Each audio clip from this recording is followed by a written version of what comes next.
When the world is just too much, turn it off and turn on positive, encouraging K-Love. I'm gonna praise. World off. K-Love on. K-Love is sunshine for my soul. I love K-Love. Listen now on your radio, online, or on the free K-Love app. K-Love makes me feel so good. Positive, encouraging K-Love.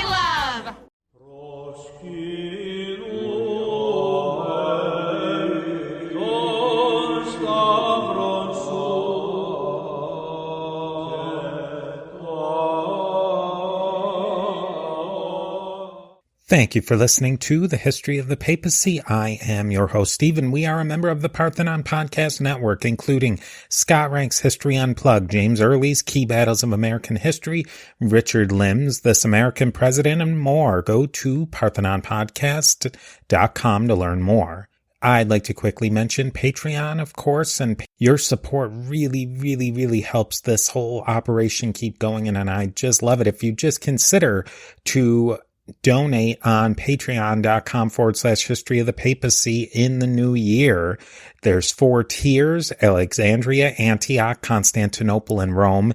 You get inclusion on the History of the Papacy diptychs, bonus audio, video content, and much more. Just head over to patreon.com/history of the papacy to learn more. Now let us commemorate the Patreon patrons on the History of the Papacy diptychs. We have Roberto, Joran, William, Brian, Jeffrey, Christina, John, and Sarah at the Alexandria level. We have Dapo Paul, Justin, and Lana, all of whom are magnificent at Constantinople and reaching that ultimate power and prestige, that of the See of Rome. We have Peter the Great. Today is the last episode in our Summer of Scholars series. It lasted a bit more than just the summer, but it also started late in summer, so I'll take it that we got a little bit of a late ending too. But anyways, for today, we are interviewing a great scholar, Dr. David Wilhite of Baylor University's Truett Theological Seminary, to talk to us today about the church in North Africa during antiquity. We've talked a lot about the North African church in this series, so I highly suggest you go back and listen to our episodes with Dr. David Eastman, and even go way back to the episode that I did on the North African church, and you can kind of explore not only my changing understanding of North African Christianity, but also some older scholarship and how the whole church in North Africa was viewed. Because really up until the 700s, the history of Western Christianity was the church in North Africa. And it's just endlessly fascinating. And I think you really can't understand Western Latin Christianity without understanding the North African church more. Now, for this episode, Dr. Wilhite will lead us through a specific text and issue in the North African church between the Donatists and the Catholic Party about a generation before Augustine. It is a fascinating time and place in church history. And with that, here is the next piece of the mosaic, the history of the popes of Rome and Christian church.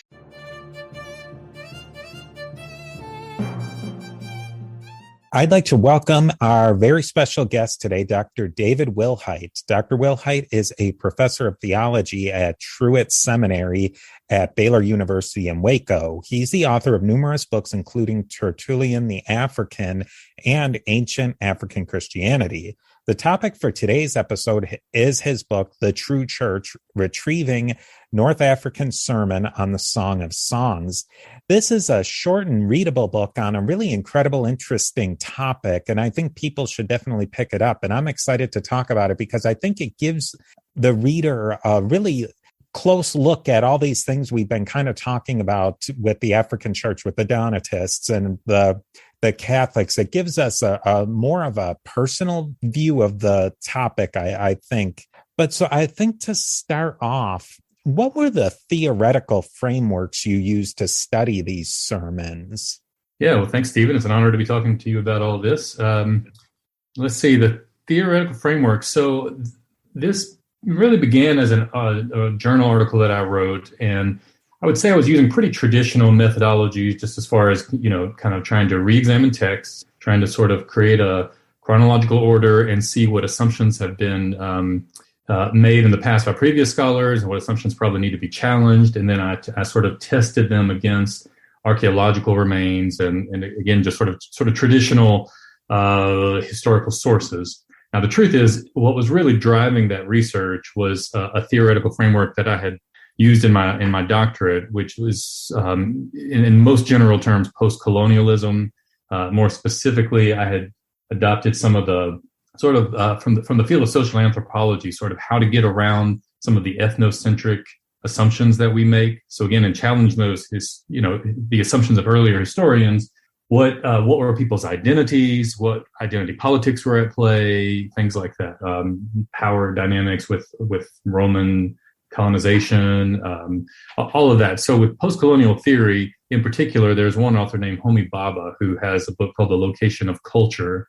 And he takes up this idea known as third space. And since that's already widespread in post-colonial theory as sort of to helping people who inhabit the so-called third space. They're not necessarily colonizer nor colonized, like that's too binary. They live in this sort of hybrid world. So what are their identities in that space? And then with this project, I was actually examining concrete spaces, basilica, buildings. And so that I sort of dove back into that realm of what is third space. There's a person named Edward Soha, I think is how you say it, Soja, who has taken on, this way of thinking from Michel Foucault and others, and saying, like, how do we understand actual inhabited places where people sit and interact, especially when there's sort of power dynamics and one view versus another view, and what emerges out of that is this third space. So I used all of that, trying to laser focus that on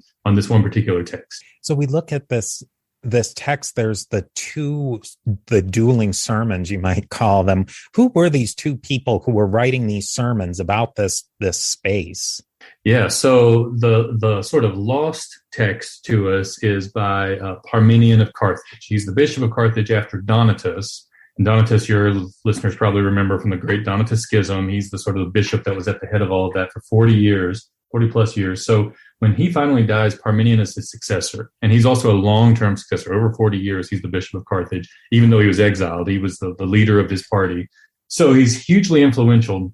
And we know that he gives a sermon or some sort of speech when the Emperor Julian, whose history remembers as Julian the Apostate, because he was not going to continue the line of Christianity like Constantine and the other Christian emperors. Julian allows the so-called pagans to come back and have their temples and shrines back, and that means that all of the losing parties, the heretics of the early church, who had been ousted from their churches and their places, were allowed back. And so the Donatist party had lost control in terms of the imperial sanction after Constantine. But then when Emperor Julian allows the Donatists to reclaim their church buildings, their basilicas, Parmenion has this text that is celebrating that event. So that text, I say, is lost to us. Fortunately, even though, like most heretics, once you become a heretic, your books are burned. Like most of the heretic sources are lost. But there's a response to it by a certain Optatus of Miletus. So he would belong to what they call themselves the Catholic Party. Augustine is going to come along in just a few years later and be the most famous voice of the Catholic Party, who also writes against Parmenion. But Optatus is sort of the person whose text, often his text is called on the Schism, or on the Schism of the Donatists. The title is a little unclear, but he writes this text that now survives, and he does his best to sort of not necessarily line by line rebut Parmenion, but really point by point counter what Parmenion had claimed.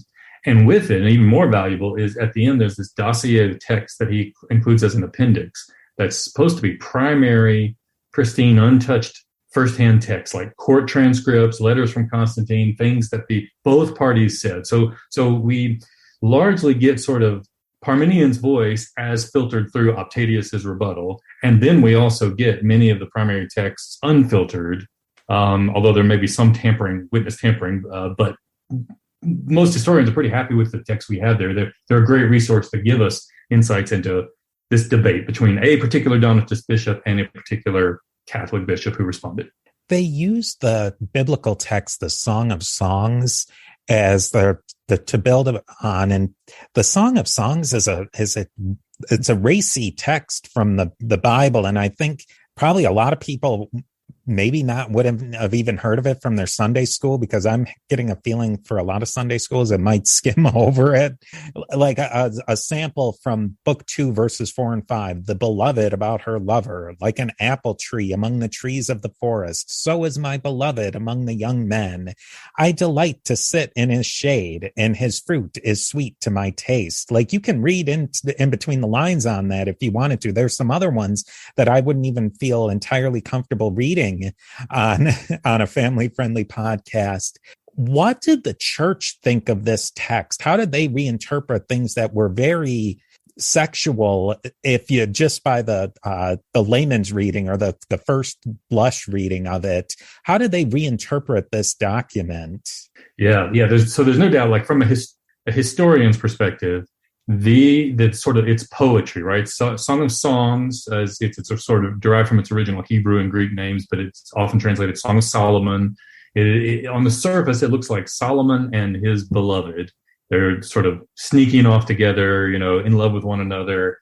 On the surface, historians are going to look at this as this originated as erotic love poetry. I mean, it is very explicit. You were tame in the parts you read, and even the parts that aren't explicit are clearly innuendo. And so the question is, what in the world is this doing in the Bible? So for the early church, and it seems evident that even before the early church, for the Jewish synagogue, this was clearly not something like role play for Christian mommies and daddies. I mean, it was not, you can go to, I've been to some pretty awkward Bible studies where they say this is like, advice for marriage or something. The two are not married in the Song of Solomon. So it's quickly, the word is allegorized, right? Allegory is where you take something and it means something else than what's on the surface. And allegory is a whole other ball of wax about how the early church interpreted scripture, but in sort of a simpler form. This is for early Christians, not literally Solomon and some illicit love affair. This is Christ, the heir to Solomon, Christ who embodies wisdom like Solomon, the son and king of David. And it symbolizes his bride, the church. So yes, it was actually sort of counterintuitive to our modern thinking, a very popular text for sermons. I mean, we have just mounds and mounds of sermons on this text. Bernard of Clairvaux is a little bit later than our period, but he has something like 86 sermons devoted to the Song of Solomon, and he only got to chapter 3, verse 1. He has 8 sermons just on the second verse, where it says he kisses me with the kisses of his mouth. I think it's sweeter than wine, I think it says. So 8 sermons just on the kisses.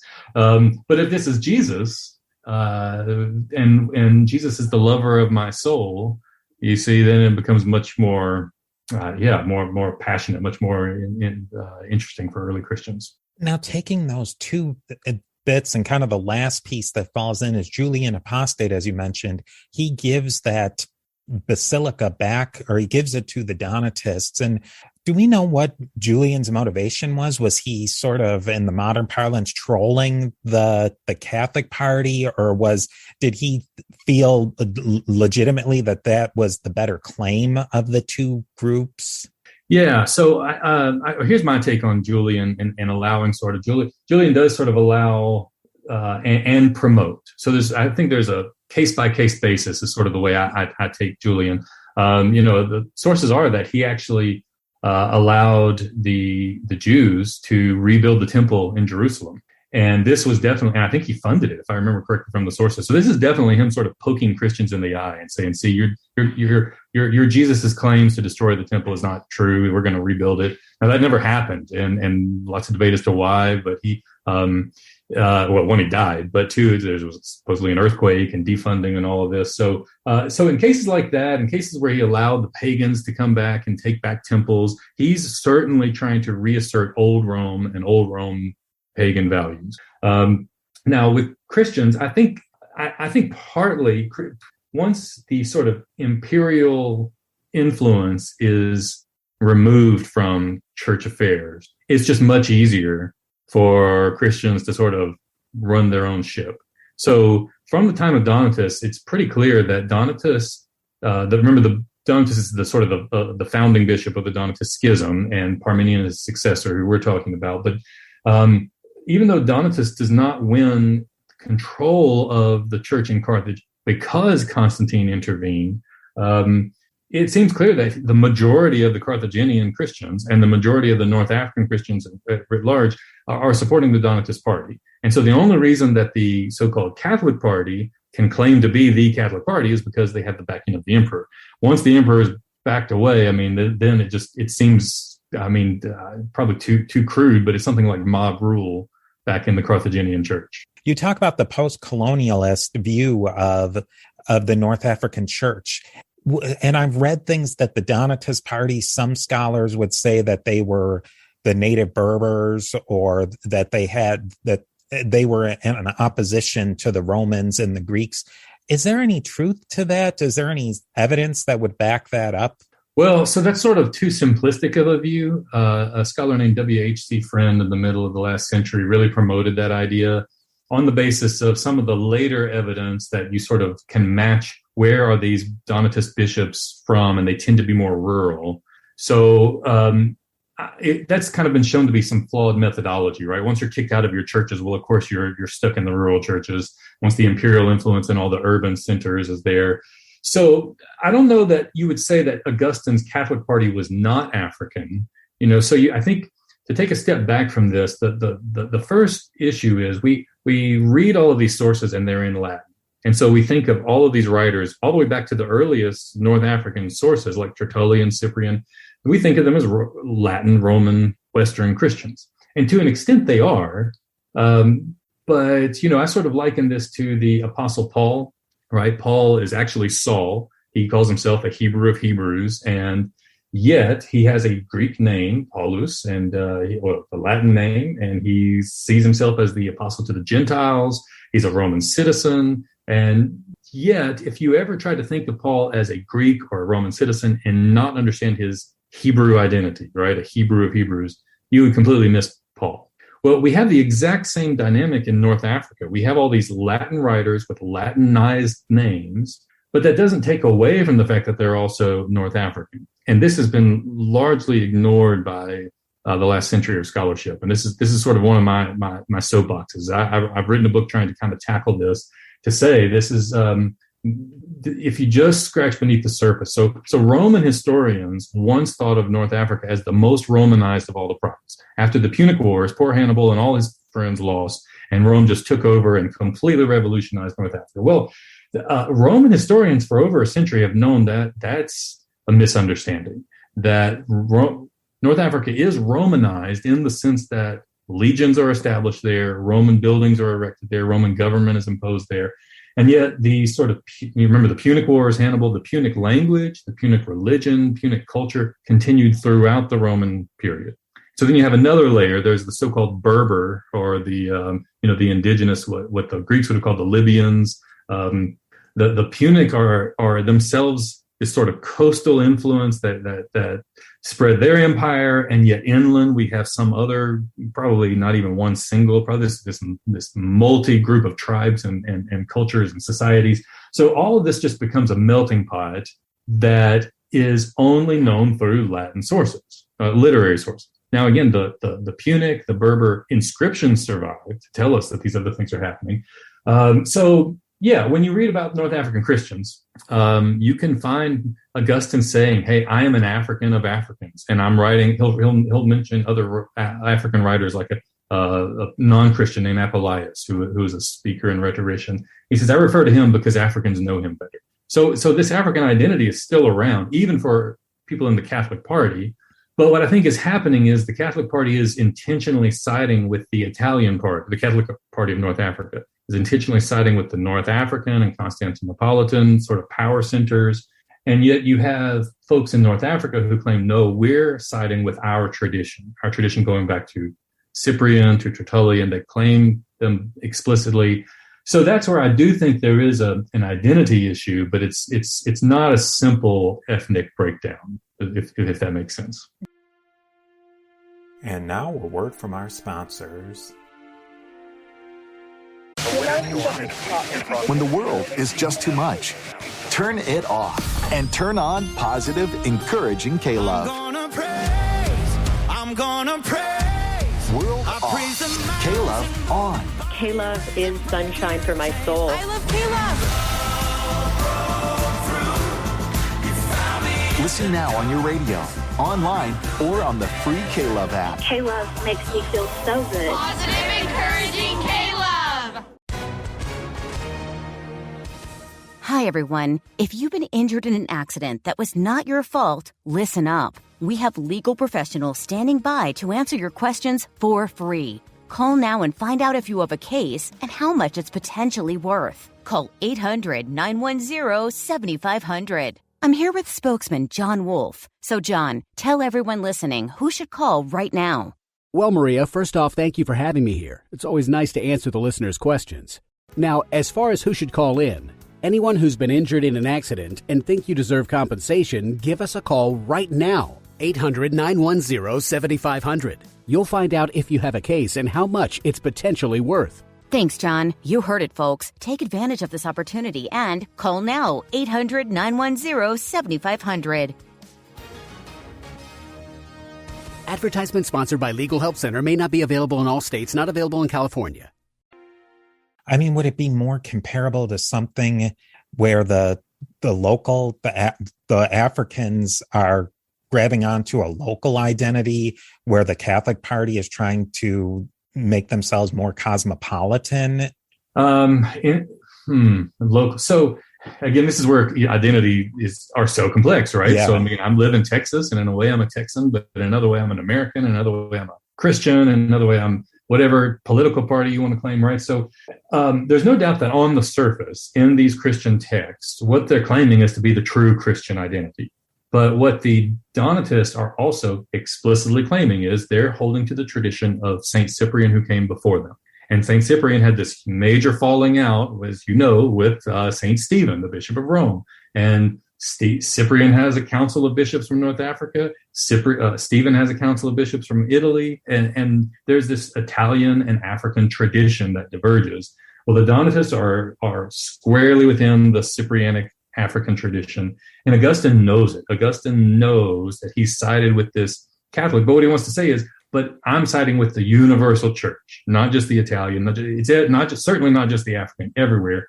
And then he has a lot of texts where he says, and by the way, Cyprian did say this, but he meant that. Or Cyprian would have said this today if he'd had a more opportunity to dialogue with the wider Catholic world. So yes, there's an explicit attempt to claim their African tradition, but they see it as the right Christian, their Christian tradition. And how does that play out between the argument between Parmenion and Opatus? Yeah.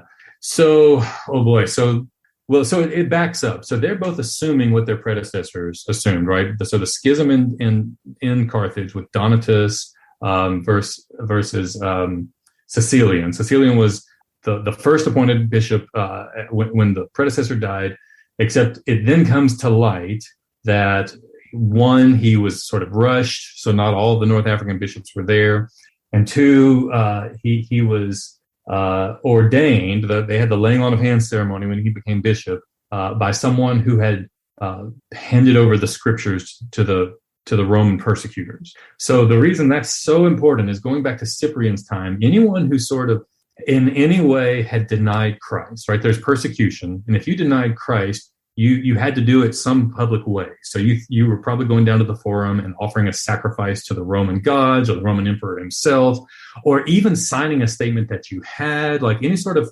pretense to deny Christ was seen as an act of idolatry, right? You've sacrificed to these Roman gods. And as Paul will say in his 1 Corinthian letter, you can't partake of idols and partake of Christ. So once you've got this sort of idol, they called it contagion, this sort of idol cooties, right? This idol disease, right? You've contracted.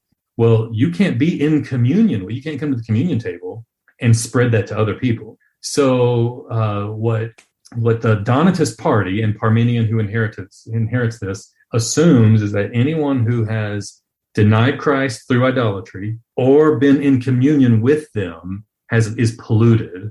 And instead, they reappointed their own bishop, someone who had not been polluted through the person who had been a betrayer, who had laid hands on Donatus. So the people who respond to that, the so-called Catholic Party, say, well, no, we didn't they didn't think that could be sort of handed on from one person to another. So if you had contaminated idolatry, but you laid hands on me at an ordination ceremony, the sin is on you, not on me. So that's where sort of the heart of the debate really splits parties. And that's a fundamental debate that really almost became irreconcilable between the two. Yeah, that's right. And it's still around when Augustine comes along a few decades later. So when he becomes bishop in first priest and bishop in Hippo, he realizes this is sort of the debate of his day. This is the first decade of his ministry, is taking on this Donatus argument. And Augustine very cleverly kind of tries to take the Donatist argument to its logical, what he thinks is its logical conclusion. So the Latin phrase reductio ad absurdum, you reduce their argument to its absurdity. So he says, well, look, you Donatists claim you have the pure church, but you have people who have, told a lie. You have people who have committed a sexual sin. You've got all sorts of murderers and everyone else. There's no pure Christian and therefore no pure church. So you can't really be the pure church. And even if you do claim to be the pure church, we are the Catholic Church, right? We're the church in communion with the whole wider Christian world. So who are you to really think that you're the right party? But notice what Augustine has subtly done is he's shifted from the sin of idolatry, which is the particular sin that contaminates the communion, to any sin. And that's where the Donatists are probably, where Augustine's misrepresenting the Dons. Maybe it gets a little bit away from the time period of the book, but going forward past Augustine and into when the Vandals take over North Africa, do you know much, and do scholars know much about what happens with the schism between the Catholics and the Donatists when the Arians take over the political situation, at least? So we have a good bit of evidence about that time period, but then it comes down to how you're interpreting that evidence. So the sort of traditional view, here are the steps. In 411, there is this major conference, the Conference of Carthage, 411, and they allegedly, at this point, have reconciled the Catholic and Donatist party. Now, everyone knows, this is not in dispute, everyone knows that the outcome of this conference was predetermined. So the emperor sends his representative there. No matter what the Donatists say, they're going to be found guilty. And there's an edict issued that you have to reconcile with the Catholic party or else. And or else is at least you lose your property or major fines. These are already in place. One scholar called it the sort of baseball bats and bicycle chains kind of coercion. You're forced into the Catholic party at this point. So the assumption is that was effective. Augustine quits talking about the Donatists by and large after that after 411. So you see you have a reconciliation of two parties, and then the Vandals come along into North Africa in 429, and then some sort of persecution erupts along the way. It's really much later in the 400s that there's major persecution. Scholars traditionally assume that the Catholics and Donatists is sort of reunited, and now they have a new common enemy, these Arians, the people who teach the same thing that Arius had taught at 325. Now, there's a good number of scholars who question this. I'm one of those who doesn't buy the story as being quite that simple. I think after 411, it's clear that the Donatists have not gone away. A, they're an underground church now. And B, by and large, if you live out in rural parts of North Africa where there's little imperial influence, and someone says you have to belong to the Catholic party, well, the Donatists have been shrugging their shoulders all along saying, we are the Catholic party. So when the Arians come on the scene, there is some evidence that I find compelling, but admittedly, this is not a majority view of scholars, that says the Donatists sort of welcome these Arians, because the Donatists were already excluded before they have the Council of Nicaea. So I keep saying the Arians. The Vandal tribe that comes in had the same teaching as Arius that was denounced at the Council of Nicaea 325. But remember, the Donatists weren't out that council. So even though Augustine says the Donatists are orthodox in their view of the Trinity, that's probably just convenient for him. He's trying to say Donatists need to come under our control. They're one of us. So I think there's still a lot of work to be done, to be honest with you, about how to sort out, how would we convincingly know which side the Donatists are on when the Vandals show up? How is it the Vandals so easily conquered North Africa and seem to sort of bring about a peace to everyone except the Catholic party? I suspect the Donatists and the Vandals were a lot closer than most scholars think. And then the next phase, because I love that with North African Christianity, there's these really clear, you get a phase where then the new bosses come in, which is the Romans, but it's really the Eastern Romans that come in, and they're the power for quite a long time. Is there any evidence to say how this is all mixed back up again when they take over? Well, yeah, that's right. So when the Vandals are finally defeated, it's the emperor coming from, we call it the Byzantine Empire now, but they call themselves Romans, but they're coming from Constantinople, and they're very Greek now.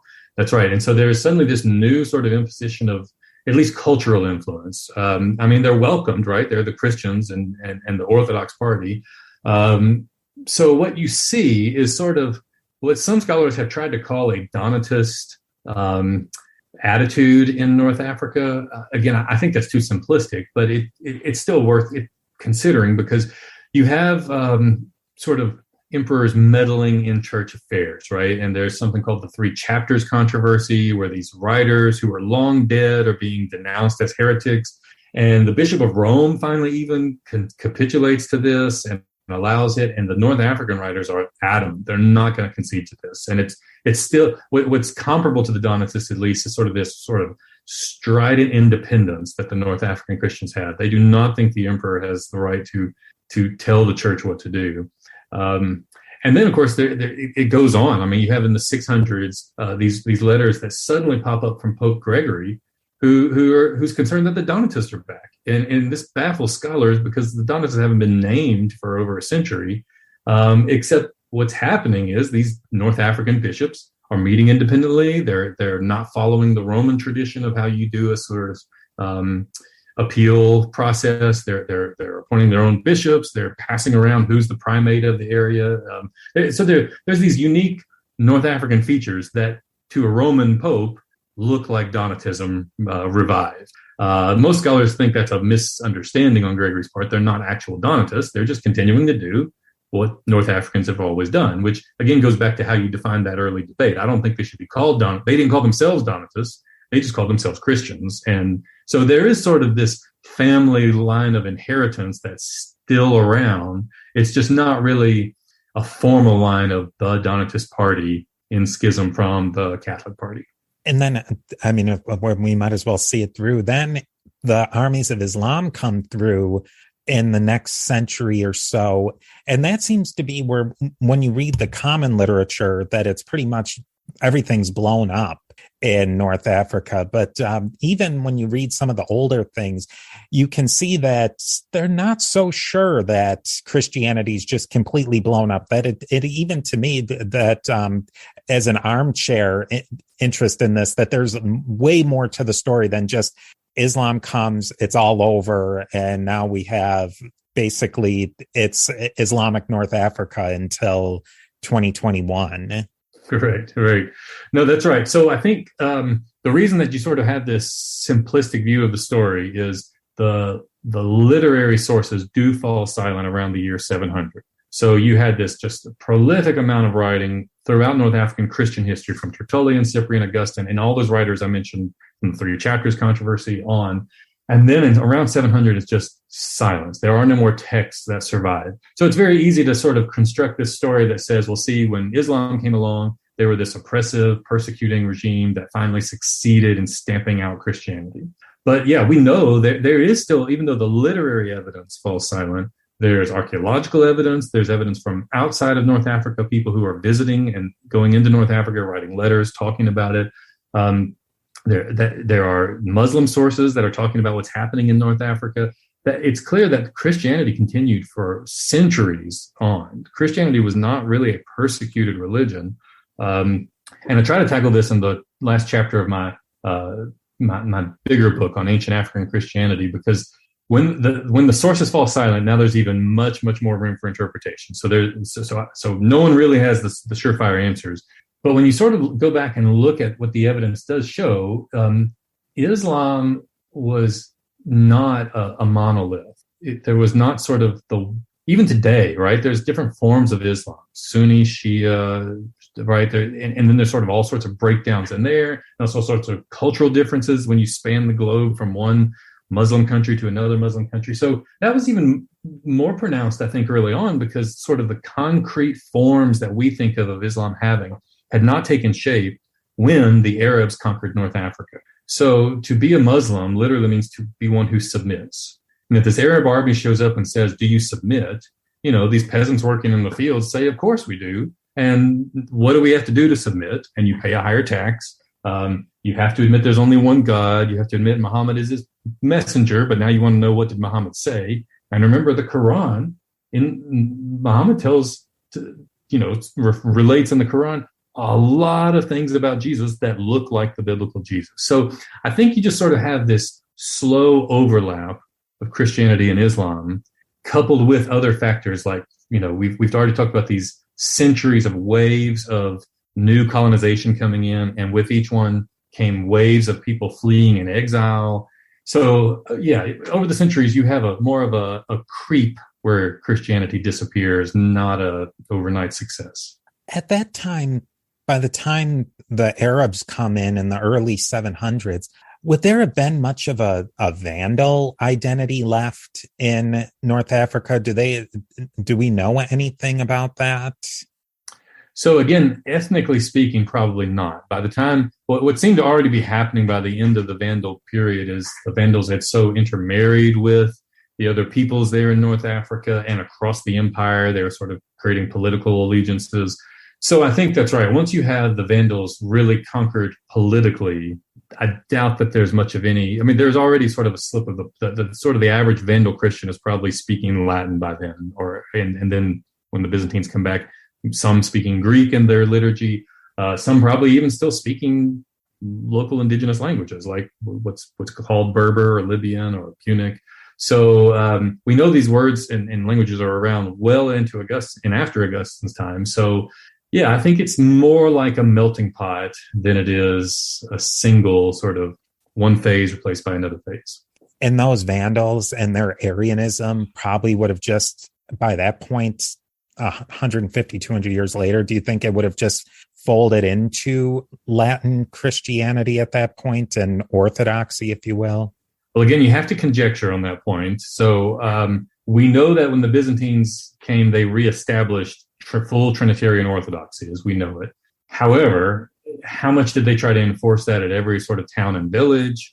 And there's a few scholars who tried to argue. I think it's probably a bit of an overreach, but there's this theory that says because Arianism was, dominant for 100 plus years in North Africa, Arianism has this lower view of Jesus. So Jesus is not fully God the way the Father is. He's somehow lower. Well, if the argument goes, if Islam comes on the scene and has this strident insistence on the one high God, and yet Jesus is a very important, Jesus is born of the Virgin Mary in the Quran. He's the prophet of God who ascended to heaven and will come back to judge the quick and the dead. The theory is this very nicely fits together. And so it explains why in North Africa you could have the disappearance of Christianity eventually, whereas in Egypt and Ethiopia you wouldn't, because they had this more strident, full divinity of Jesus view. Now, again, I think that's too simplistic, but it is tantalizing. It is sort of interesting to think that there may have been that played some factor. Yeah, it ties things into such a nice, neat, easy bow and package that it makes you want to believe that, even though it's got to be way more complicated than that. Right. Yeah, I think instead of trying to say one factor, right, there's probably a variety of factors that all played a part in different ways at different times. Reading these things again as somebody who's looking at it through a layman's perspective, and you see that Spain, that there was Christianity held on much, much more than North Africa. And then you have to the to the east, you have Christianity that held on in Egypt longer. It makes you kind of think that what maybe were some of the factors. Was it just that there was much less Christian writing coming out of North Africa at that time, where it's easy to say, well, you know what, Christianity just got blown out in that area quicker just because we have a paucity of evidence for it? Right. No, again, you're right. So that's the oddity is, why does Christianity survive in Egypt, Ethiopia, and Syria? Why does it survive in Spain, even when there's Islamic rule there, and not in North Africa, not in places like we would know today as Libya, Tunisia, Algeria, Morocco, given the fact that those areas were so heavily Christianized before that? And again, this is one of the great mysteries in studying North African Christianity. So I don't claim that I've solved this at all, but I'll repeat that the idea of sort of thinking of several factors, I think, has got to be, you have this history of persecution, wave after wave of persecution. So not just the Romans persecuting the Christians, you have the Catholics persecuting the Donatists, you have the Vandals persecuting the Catholics, you have the Byzantines persecuting the Vandals. And so with those, you have also a wave of schism after schism after schism, right? You have these weakened churches. With that, you also have the sort of exile, waves of exile are leading. So we know, for example, that when the Vandals came, that probably hundreds of Christians, if not more, are fleeing North Africa to get away from Vandal persecution. Probably more political alliances than really Christian alliances are at play, but still, they see themselves as sort of Christian Orthodox party fleeing from the Vandal persecution.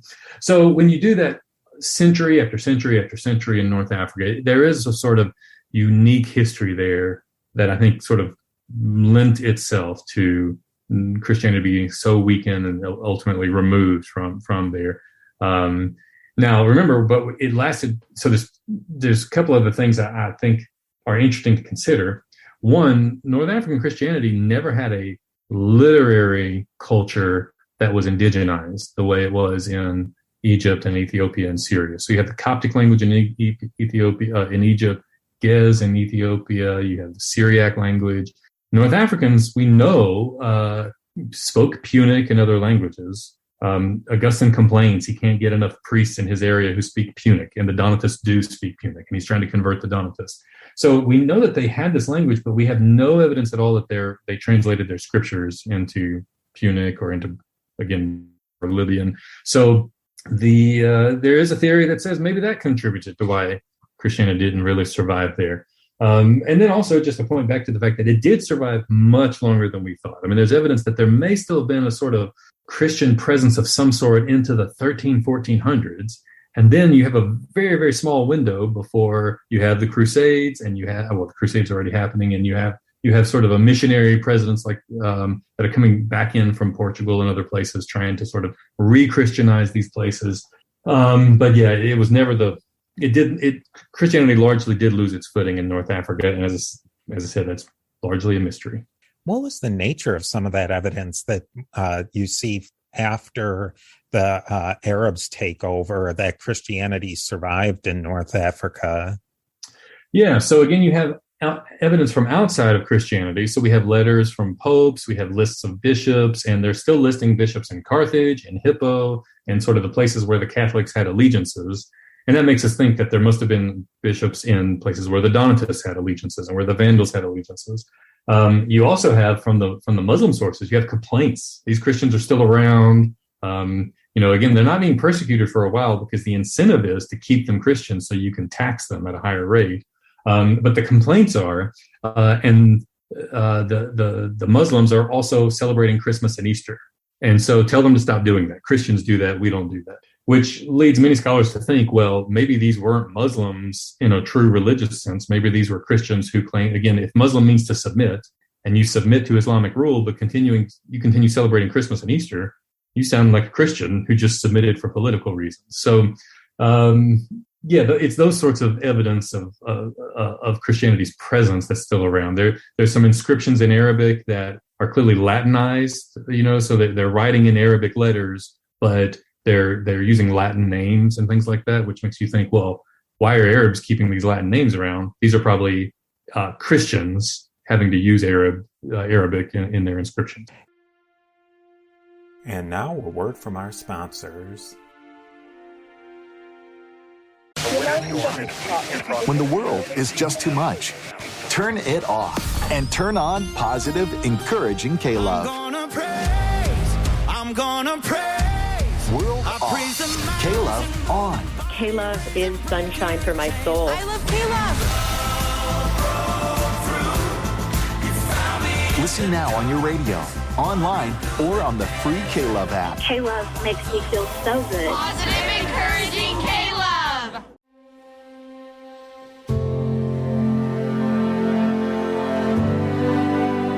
Hello, I'm David Jeremiah. And after 250 years, America has much to celebrate. But this time is also a moment to seek the Lord, because the hope of a nation is not found merely in outward strength, but in hearts that are turned toward God.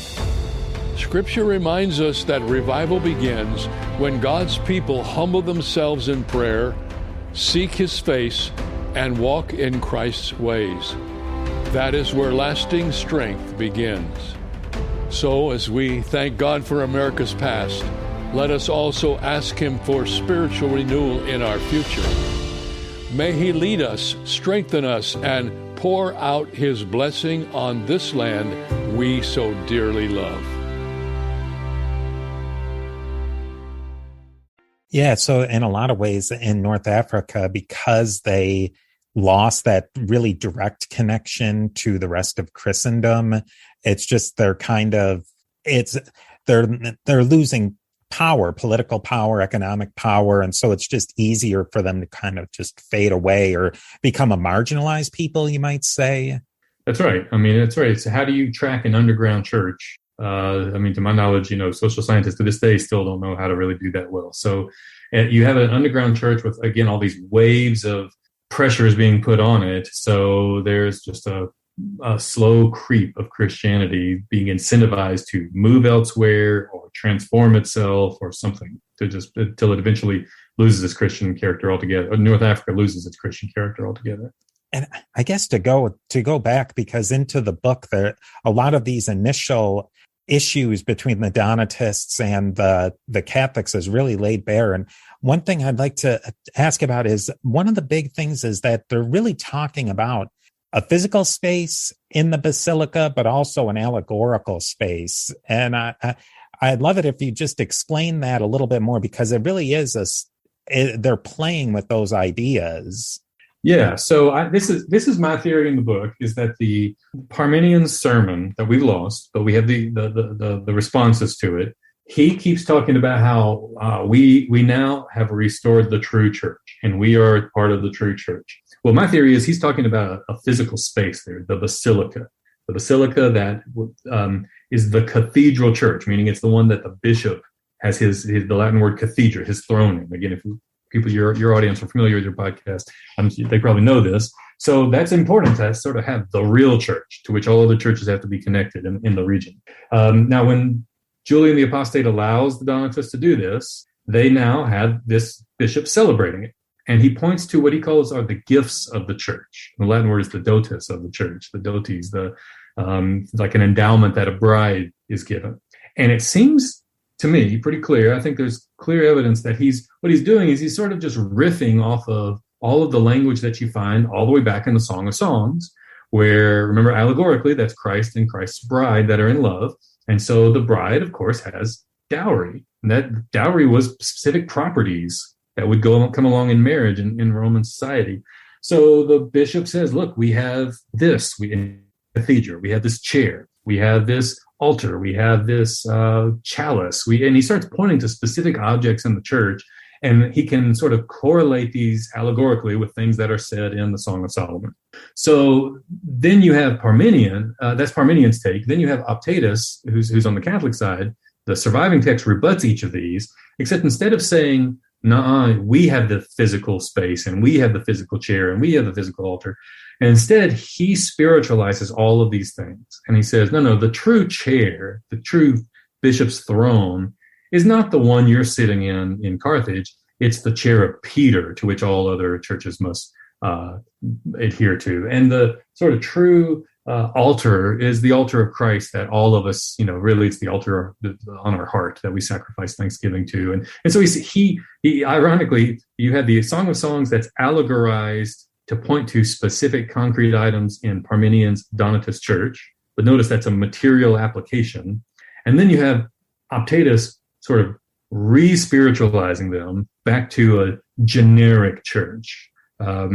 So in the key text, I think, is early on when Optatus says that there were 2 bishops sent from Constantine to North Africa at the original schism to find where is the church, where is the true church. And after 40 days where there were mobs and riots in the streets of Carthage, they come back to Rome and say, oh, we found the church. The church is Catholic, meaning the church is everywhere. Well, I don't think that they were sent there to find that out. They already knew that sort of abstract theological principle. They were there to find where is the true basilica. And the Donatist mob would not let them reclaim it. They claimed it as their own.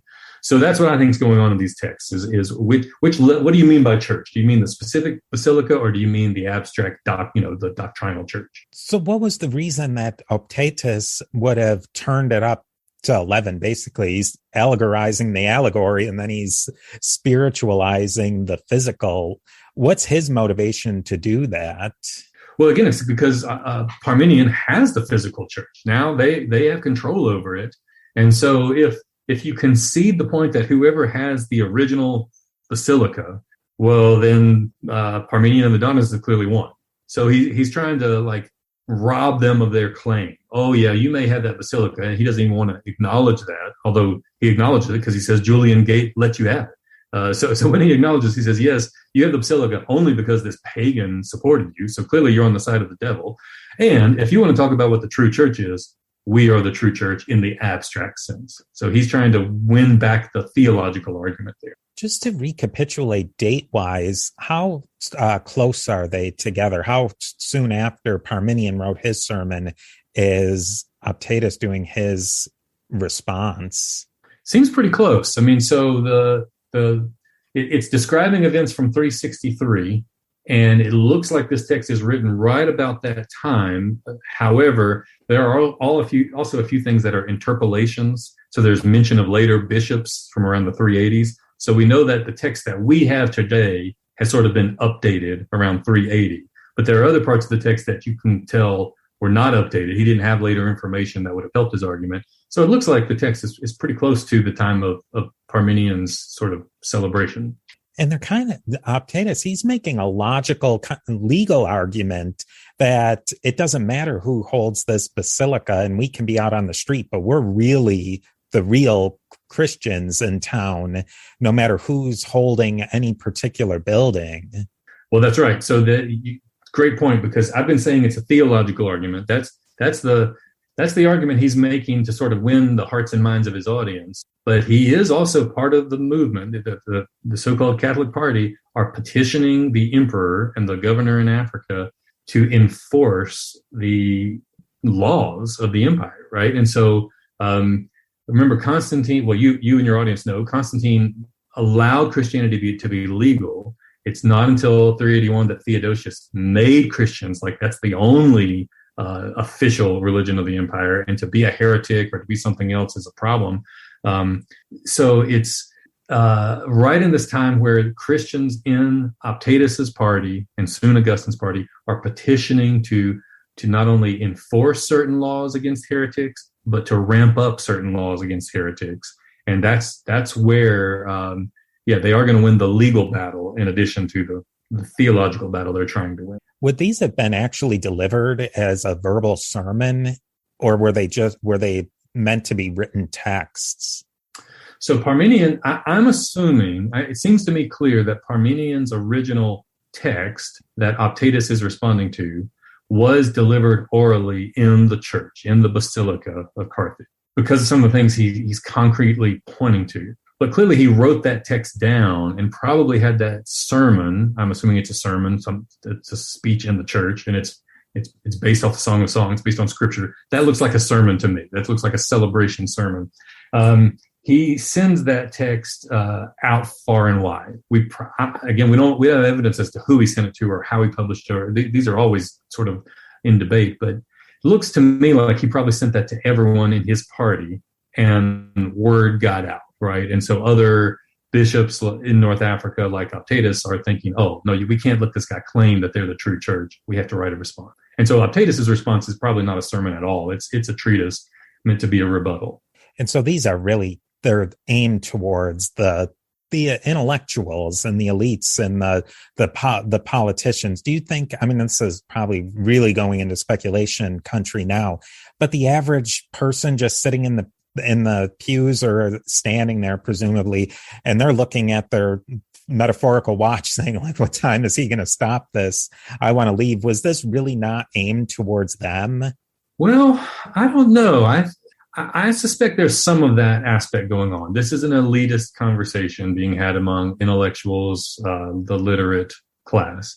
And yet we have other debates going on around the same time. So you have the Cappadocians writing, right? The Greek writers who are dealing with Arianism and dealing with other problems, sort of the fallout of Arianism.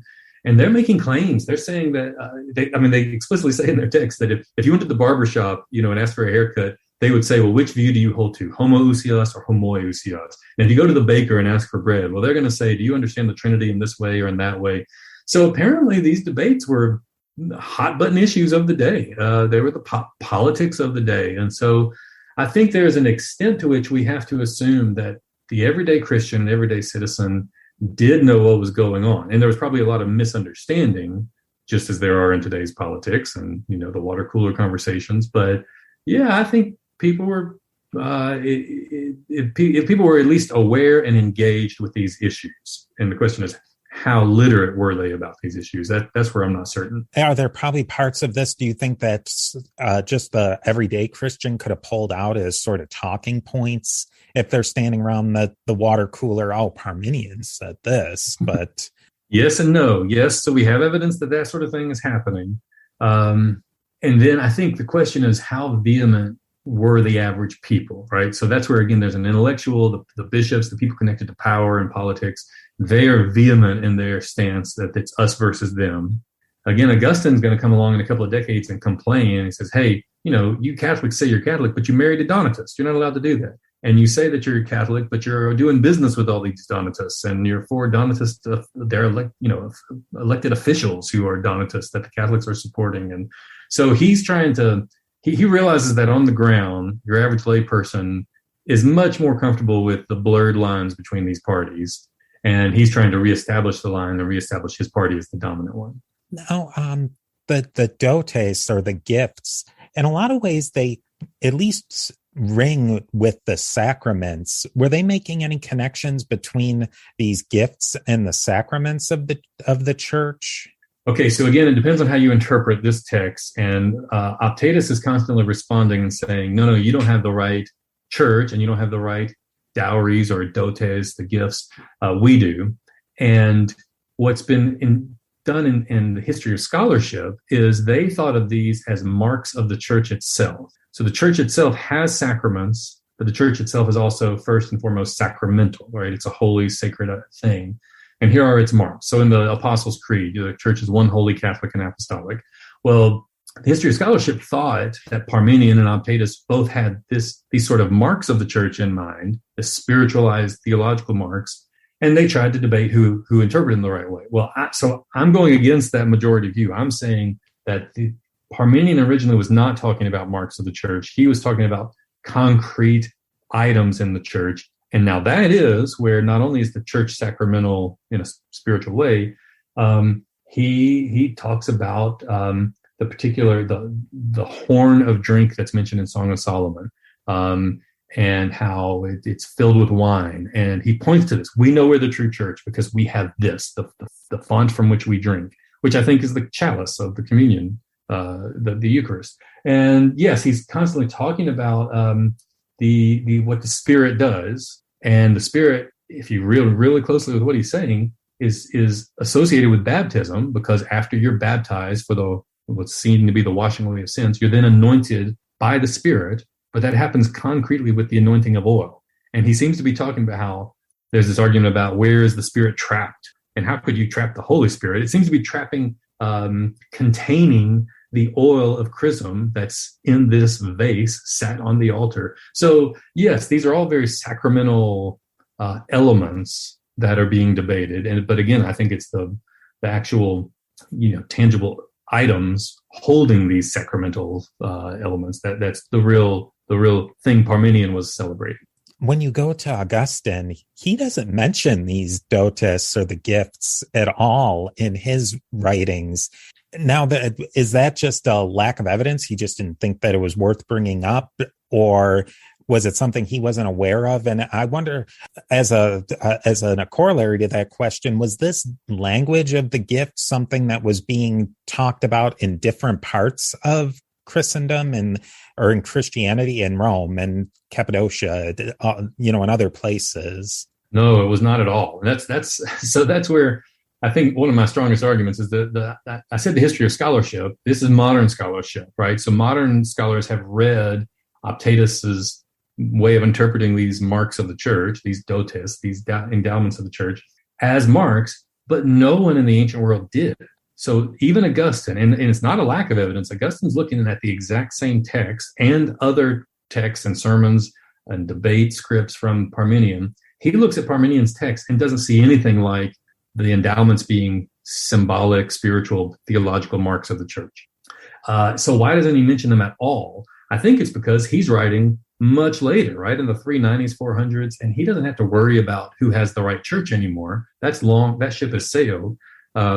His party has a basilica in Carthage and one in Hippo, and the Donatist party have a basilica in Carthage and one in Hippo. And if you go back to 363, when Parmenion has just reclaimed this basilica and used that to say, see, we're the true church, well, Optatus has to counter that immediately. He has to say, no, that we're the true church. Your basilica is not what we're talking about. We're talking about the theological basilica. And the same with the endowments. All those endowments or dotes you're talking about, we can rob them back from you in a theological sense. Well, a couple decades later, Augustine's past that. No one's arguing about the church building or the church, the vessels and the furniture in the church. He doesn't care about those items anymore. He's moved on to other issues. Speaking of those physical items, there is an archaeological site of this actual basilica, the Basilica Restituta. There were some differences in the way that basilica was organized and laid out than other basilicas that makes it kind of interesting. So that's right. Most scholars want to assume that was the cathedral basilica, meaning the one where the bishop sat in control. Because why else is it called Restituta, the restored church? It's the one that the Donatists had. The Catholics won it from them. The Donatists get it back from Julian, but then after 411, that later conference I mentioned, the Catholics get it back, and then the Vandals get it, and then the Catholics get it back again. So the fact that you wanted to restore this church probably means that's it. But there's actually, when we do archaeological evidence of the surviving sort of foundation stones of these churches, we can never be quite sure there's dozens of churches in ancient Carthage that you can go visit. The sites are just laid bare. You can go look at them. And to my understanding, the archaeologists aren't 100% certain which of those sites is the actual church that we look at. But I mean, when you look at all of those churches, North Africa has some unique features, such as we look in a church today and the altar is way up at the front under that half dome, the apse of the church, and just the priests go up there, right, and do their thing and then bring it back to the rail for the rest of us to take communion. That's not the way it was in North Africa in these churches. So the basilica, the center of it was called the navel, and it's mentioned in these texts. That's where you would put the altar. And all of the community would gather around that table. I mean, it's the center of what the church does. So they would have been hanging out around in the round, so to speak, around that central altar. Yeah, pretty much. Now, remember, there's all sorts of different offices and ranks in the church. So you would have one bishop in the church, and then you would have an array of a certain number of presbyters in the church. We call them priests today. And then you also would have the deacons helping out in some way. And then you would also probably have lined up sort of at the front on each side. You'd probably have the monks and the nuns. And then North Africa even has this other rank or office, and it's a very unique thing in early Christianity. They're also called elders. So if you know the word presbyter is from the Greek presbyteroi, which means elders. Well, the presbyter just becomes a borrowed word in Latin, the presbyterus or the presbytery or the round. And there's this other Latin word, which means elders, signores. And the signores laici, we call them, the signores as they're called in the text, these elders aren't clergy, and yet they somehow rule the church or have some sort of, so it looks like a body of lay persons, they're probably all men, laymen, who have like a governing, they're like some voting board. They have a special place in the church. And so yes, they're all in the round, but very much ordered as to who stands where. And then just a way to wrap it up, because it's something I'm always fascinated in, and I'm trying to push my daughter's taking Latin, her Latin 1 class. And she's like, why am I learning this? I'm never going to go to a coffee shop and order in Latin. Are you able to, when you read these texts with your scholarly training, you're just reading these in Latin and they're making sense, based on your training, but these are texts that are written in Latin that you're able to access? Yes, that's right. So they're all available. Fortunately, now they're even available online if you have the right sort of university library password. But they are also almost all translated into English. And so, yes, it's much easier to do my work when you have you pull out whatever English translations have already been done to help you move quicker through the text. But, there's a lot of baggage when you read later English translations. So, for example, the word font shows up in this text. Fontes, this means source or spring of water, literally. And, in the later Christian tradition, there's this high church way of doing baptism where it's a baptism of infants mostly, and it's just sort of taking the water from this very small pedestal and sprinkling it on people. But the archaeology of the ancient North African churches, those churches you mentioned, you can go see, they all have full immersion baptisms. And so when you read the word font or fontes in Latin, you can't impose these, even though English translations are always going to say, oh, they come to the font. You can't assume that's the baptismal font, because there's no such thing in the ancient church. It's not a font. The font means the thing from which you drink. So that's right. You got to go with the original language to kind of double check the assumptions that are being made about it. And looking at the original language, were Opatus and Parmian, was there differences in style and usage in their Latin? Well, remember, Parmenian's Latin is not in full available to us. So what we're constantly reading is Optatus's text where he says, Parmenian, you said this, and then he gives us the sentence. And we assume that's a pretty reliable description of his sentence because he's trying to rebut it. And he says, now you said this word, but you should have said that word or something like that.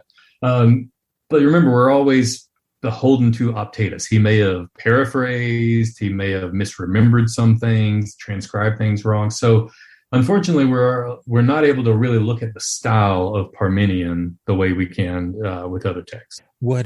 Are there any examples of Donatist writings that have come through clean without any other interpretation? Yes. There's yes, always with the caveat. So Optatus is the source who, at the end, I mentioned this appendix with several texts that survive that look like raw data. It's like court transcripts, it's trials that people have, it's letters. Now, even then, it's probably got some sort of tampering. There's another source that tells us the Donatists didn't agree to those. They didn't think those were reliable, and they had their own set of sources.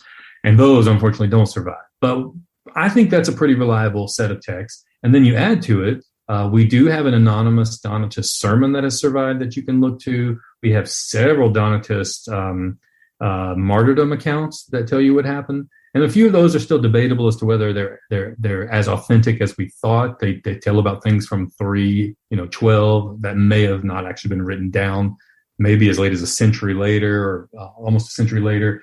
But it's coming from the Donatist hand. So yes, for example, I mentioned how important Cyprian is. There's an Acts of Cyprian that is from Cyprian's time. And there's also another version that looks almost identical, except we're pretty sure it's a Donatist version because some of the Donatist slogans are in there. So instead of saying, glory be to God, gratia Dei, glory be to God, you say Laudatus Dei, praise be to God. And Augustine tells us that's the only Donatists say that. We say Gratia Dei. So, you do get a chance to actually hear unedited Donatist voices, just not as much as we'd like. And then just as a final wrap up, I've been interviewing a lot of scholars, and I really try to go directly to the source, so to speak. And what is the thought within the academy today of making these connections with the scholarly material, that there's always interesting things coming out, to connecting that with the public, the interested public? And is that something that's becoming more of a thing, or was it always a thing to try and connect the academy with the public? So yes, I think there's always been an emphasis sort of for those in the academy who are connected to the church in some way. Now, keep in mind, when you're looking at what's classically called patristic sources, the church fathers, the only real academics who are doing that tended to be Catholic or Eastern Orthodox, which means that you're looking at these as not just historical documents, but the voices of saints. Again, this is traditionally speaking. I'm speaking with broad brush strokes here, but you trust St. Augustine, and you want your popular people to know St. Augustine, and Augustine's Confessions are, available in very accessible translations, widely read by the lay people, especially in Catholic circles. Now, if you go and do the historian's task of saying Augustine is intentionally taking the Donatists to their logical conclusions so he can show their absurdity, well, now this sort of makes Augustine look bad. It makes Augustine look like he's misrepresenting people on purpose, if not lying. And so it's a lot harder to convince people who belong to traditional churches to be interested in that sort of revisionist history. But I think it's coming along. I think there's more and more sources of it. I think the interested layperson, or just interested, non-expert who wants to look back at his history, you can find the sources if you poke around.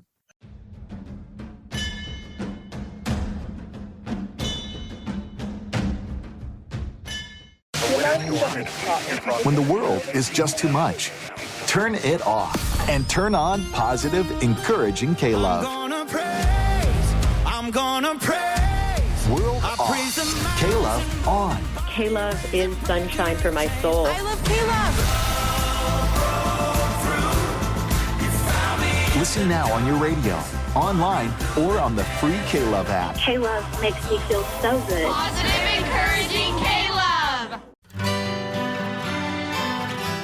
The Historical Jesus Podcast is the sweeping saga of the life and times of Galilean Jesus of Nazareth, as well as the faith, religion, and church founded to honor and disseminate his acts and teachings. Join me, Mark Vinette, on this fascinating journey through time, exploring the many great works of Christian theology, literature, architecture, music, and art, inspired by the words and deeds of Jesus Christ.